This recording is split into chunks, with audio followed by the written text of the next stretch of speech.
Welcome to Nexus Medical Media. In this video, we are going to talk about the frontal lobe, right? So I hope you watched the previous video when I looked at the brain, just an overview. So you have to watch that video first, and then you will be ready for what comes next, right? So this is the frontal lobe, right? So we are going to discuss like general areas in the frontal lobe, anatomy, pathology, like what happens if there is a lesion in any part of this frontal lobe, right? So let's first look at different gyrus or gyri that are found on the frontal lobe, right? So just orientation, this is the central sulcus and this is the sylvian fissure, right? So if you look here, this is precentral gyrus precentralis, this one, and then this one is the superior frontal gyrus frontalis superior, middle frontal gyrus frontalis medius, and the inferior frontal gyrus frontalis inferior. And on the bottom here you can see different parts. This one is the orbital part, pars orbitalis, triangular part, pars triangularis, and this one is the opercular part, pars opercularis, right? So that's the frontal lobe for you. But if you look at the functional anatomy, this is just a gross anatomy, but functional, like physiology, exact function of different parts, we have something entirely different, right? So the areas are named according to Brodmann, right? So they are Brodmann areas, but general names include the following. The first one is the primary motor cortex or primary motor area, right? So it's this area in yellow, right? This area in yellow, that's the primary motor area or primary motor cortex, Brodmann area 4, right? So just to remember, guys, we are focusing only on this side, only from the central sulcus going to this side. So we are talking about all of these structures, right? So for now, just forget about everything here. Okay, so the primary motor cortex, what are the functions? The first one is initiation of voluntary movement. Let's say you want to take a cup from the table, right? It's a voluntary action that you can do, right? So initiation of that movement, that's the primary motor area or the primary motor cortex, right? So this cortex or this area give here it has axons, right? So the axons form the corticospinal tract, right? So corticospinal, from the cortex to the spinal cord, right? So it's like this, right? So you can see from the precentral gyrus or primary motor cortex, this one, right? So these are the cell bodies in this gray matter, and then the axons are these ones going to the spinal cord at the end. So they go with the information from the cortex to the spinal cord, corticospinal information about movement, right? Voluntary movement.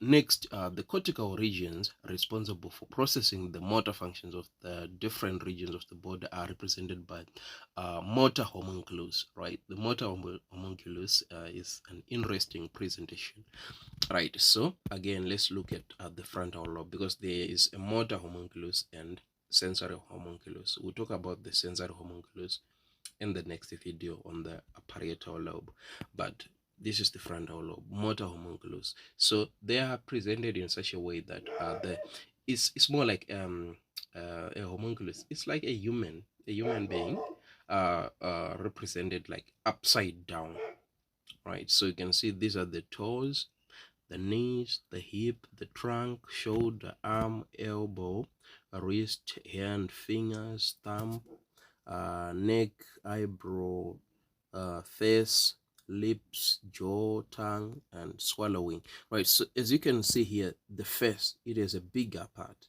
here, it's big, and the hand, right? Because these ones have like more action, more fine movements, especially on the fingers, and also the tongue, right? So this is about motor, it's not about sensory, right? So about sensitivity will be this, but how big the area is very important, right? So that's the motor homunculus.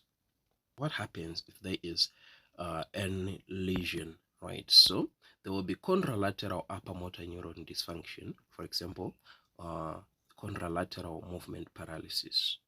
And the lesions in the paracentral lobe can cause urinary incontinence.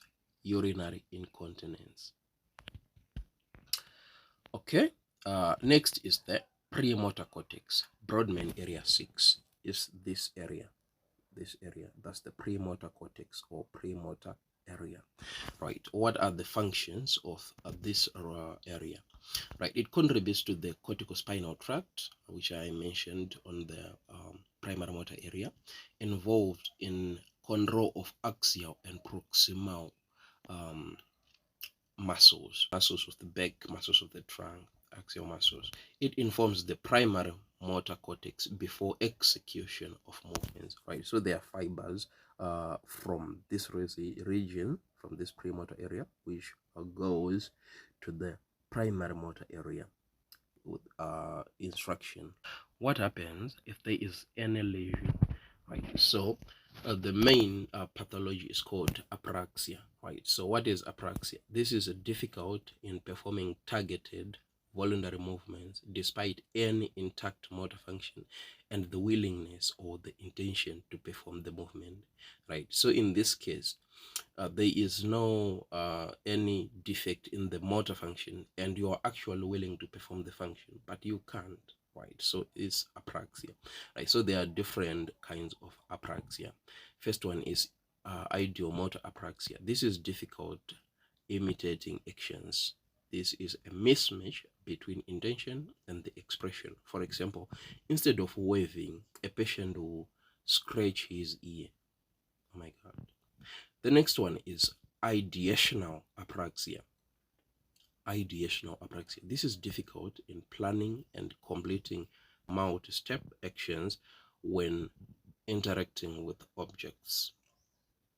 The next one is constructional apraxia. This is difficult in drawing or creating objects out of different parts. Apraxia of lid opening is difficult voluntary opening of the eyes in the absence of levator palpebrae muscle pulse. There is no lesion.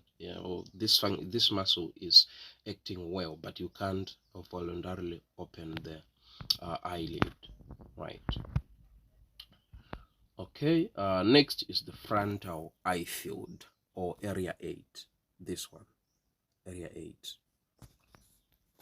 So this area controls the voluntary saccadic eye movements. That's the ability to rapidly fixate and to fixate eyes from one object to another or following the moving objects.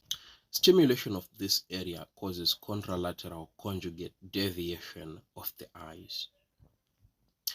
Effects. What happens if there is any lesion in this frontal eye field? There will be transient ipsilateral conjugate deviation of the eyes. So instead of the eyes following the object, they will be going like to an opposite direction. I will show you this in a physiology video, right? The next one is the prefrontal cortex. This is the biggest area. All right, so this area is connected to the medial dorsal nucleus of the thalamus. Another name for this is called prefrontal association area. All right, what are the functions?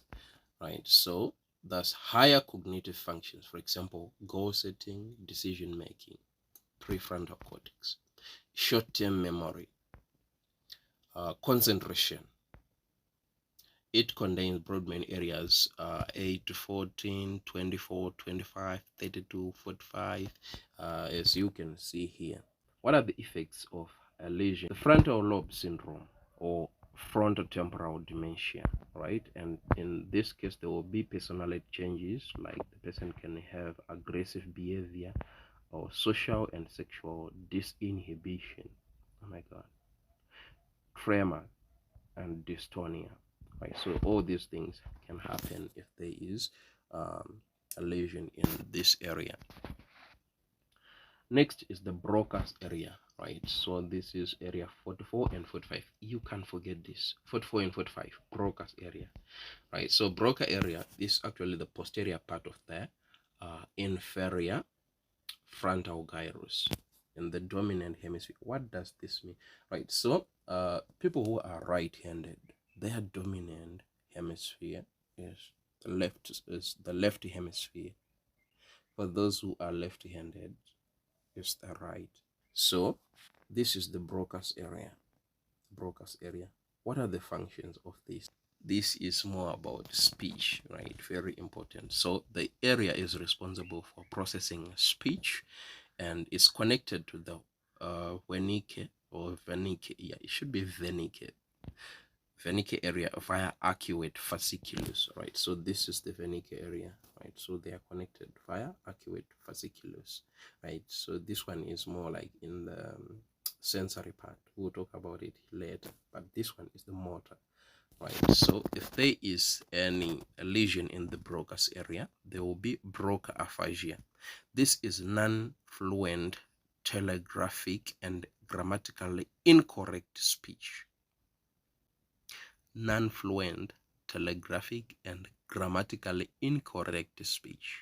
If there is a lesion in this area, there will be intact comprehension of simple language, right? So if it's only this area, then there is perfect comprehension.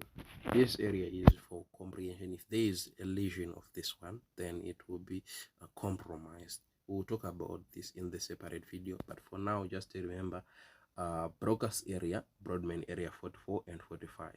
Make sure it's articulation of speech, like it's responsible for processing speech, and just remember it's also connected to this. Only those few things, guys. Okay, thank you so much. If you enjoyed this video, please make sure you give it a thumbs up, subscribe, and most importantly, make sure you leave a comment in the comment section. Just don't go. Goodbye.